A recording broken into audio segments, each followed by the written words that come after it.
Hai semua, Assalamualaikum.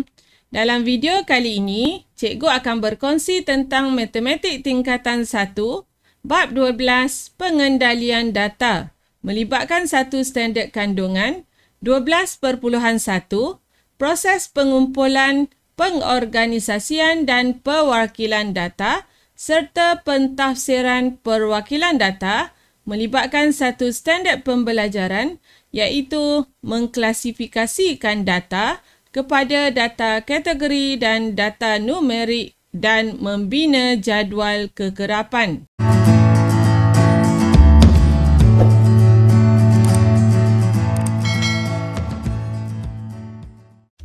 Dalam video yang lepas, kita dah belajar bagaimana kita boleh mengumpul data dengan menggunakan 4 kaedah pengumpulan data. Dan sebenarnya data yang kita peroleh itu kita boleh bahagikan kepada 2. Iaitu yang pertama ialah data kategori dan yang kedua ialah data numerik. Okey, data kategori ialah data yang mengukur ciri-ciri. Okey, tidak boleh diukur secara berangka tetapi boleh dihuraikan dan disusun dalam kumpulan atau kategori. Okey, misalnya untuk jantina, kita ada lelaki dan perempuan. Warna kereta kita boleh asingkan mengikut warna biru, hijau, hitam dan perisa gula-gula serta kumpulan darah. Jadi ini ialah contoh yang melibatkan data kategori. Manakala untuk data numerik ialah data yang mengukur kuantiti. Okey, data ini akan diukur menggunakan angka. Misalnya, bilangan buku yang dibaca dalam seminggu, tinggi pemain badminton dan masa bersenam. Okay, semua contoh ini ialah contoh yang menunjukkan data diukur menggunakan angka. Okay, contohnya, bilangan buku yang dibaca seminggu, kita akan nyatakan dalam bentuk nombor. Sama ada 7, 8 dan sebagainya. Okey, dan data numerik pula kita boleh bahagikan kepada 2, iaitu yang pertama ialah data diskrit. Okey, data diskrit dan juga data selanjar. Okey, kita lihat tentang data diskrit. Data ini diperoleh secara membilang. Contohnya, bilangan guru di SK Setia ialah 65 orang. Kita nak dapatkan data, kita perlu membilang untuk mendapatkan bilangan. Manakala untuk data selanjar melibatkan data yang diperoleh secara mengukur atau menyukat. Contohnya, tinggi murid dalam kelas 1H. Okey, apabila kita mengukur, kita akan dapat datanya. Contohnya 135.6 cm, 140.2 cm dan sebagainya. Jadi data selanjar melibatkan data yang perlu diukur atau disukat. Okey, seterusnya. Kita lihat contoh 1. Klasifikasikan data berikut kepada data kategori atau data numerik. Okey, kita lihat soalan yang pertama, soalan A. Bilangan stem. Okey, bilangan stem. Bilangan merujuk kepada angka. Okey, apabila angka, kita dapat nyatakan bahawa data ini adalah data numerik. Okey. Soalan B. Masa penggunaan internet. Masa akan diukur dalam angka. Contohnya 30 minit, 1 jam. Jadi melibatkan angka juga merupakan data numerik. Okey, boleh Okey, untuk C, kebolehan bermain sepak takraw. Kebolehan. Okey, bila kita nak ukur kebolehan, biasanya kita akan kategorikan kumpulan yang mahir, sangat mahir ataupun kurang mahir. Jadi melibatkan ciri-ciri. Jadi ini ialah data kategori. Okey. D. Warna kereta. Warna kereta juga melibatkan ukuran ciri-ciri. Jadi yang ini juga ialah data kategori. Okey. I, panjang cacing tanah. Okey, panjang maksudnya melibatkan angka. Jadi yang ni ialah data numerik. Okey, dan yang terakhir ialah bilangan pelancong ke Muzium Negara setiap bulan. Jadi bilangan merujuk kepada angka. Jadi yang ini juga merupakan data numerik. Okey, jadi cikgu harap kamu boleh klasifikasikan data yang diberi kepada data kategori atau data numerik. Okey, seterusnya kita lihat pula. Selepas kita mengklasifikasikan data, langkah yang seterusnya ialah kita mengorganisasikan data tak terkumpul dengan membina jadual kekerapan.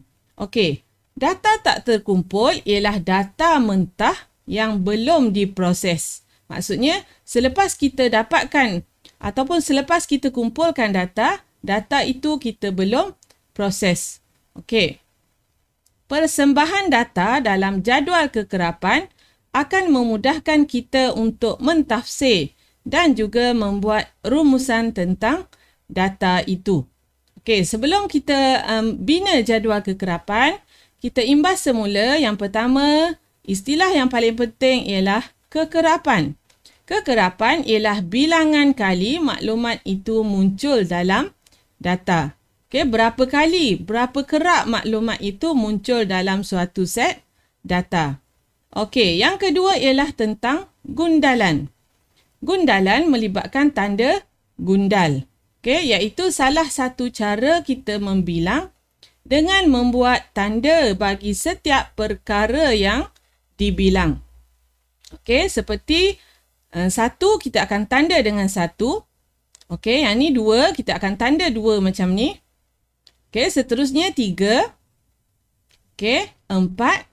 Dan gundalan untuk 5 kita akan tulis seperti ini. Okey, 1, 2, 3, 4.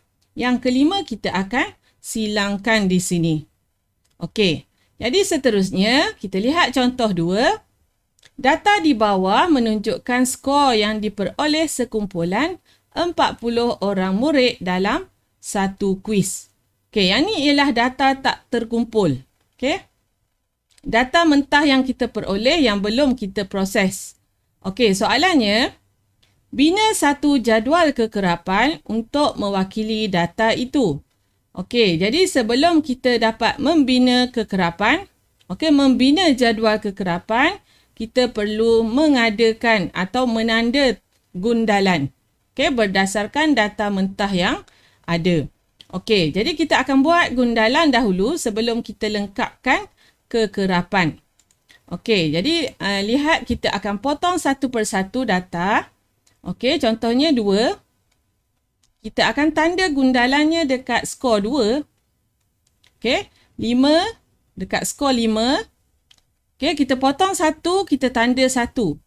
Supaya kita tidak tercicir mana-mana data.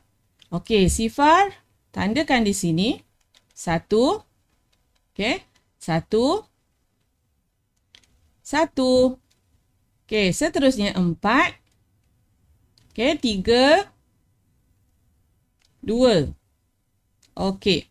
4. Sifar. Okey, sifar. 2. Okey, 4. 5. Okey, seterusnya 3. Okey, 3. 3. Okey, 3 yang ini dah menjadi 5. Jadi yang ni kita silangkan. Okey, 3 seterusnya kita akan buat yang baru di sini. Okey, 4. Okey, 2. 1.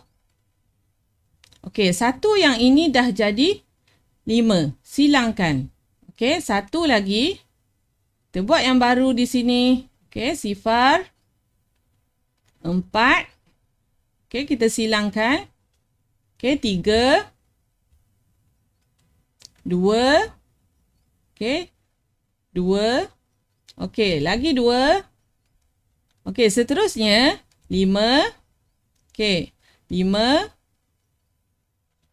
3, 2, 1, 4, 4, 2,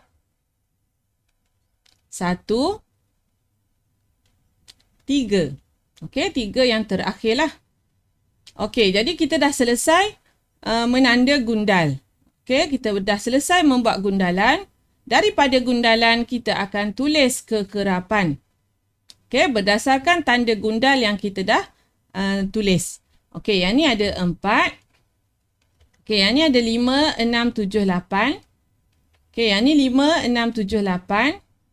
Okey, yang ni 5, 6, 7, 8, 9. Okey, yang ni 5, 6, 7.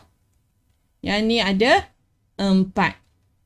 Okey, jadi bagaimana kita nak tahu yang kita telah membina jadual kekerapan yang betul? Jadi apabila kita jumlahkan semua kekerapan, kita akan dapat semula data yang diberi.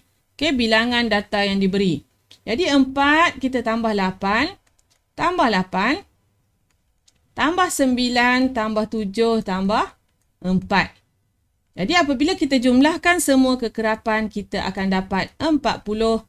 Maksudnya kita dah membina jadual kekerapan dengan tepat. Okey, jadi ini ialah cara untuk kita memproses data tak terkumpul ataupun data mentah yang kita peroleh dalam bentuk jadual kekerapan. Okey, seperti biasa, sekiranya ada apa-apa persoalan, bolehlah ditulis di ruangan komen. Berminat dengan video-video yang cikgu kongsikan? Jangan lupa untuk like, share, komen serta subscribe. Terima kasih.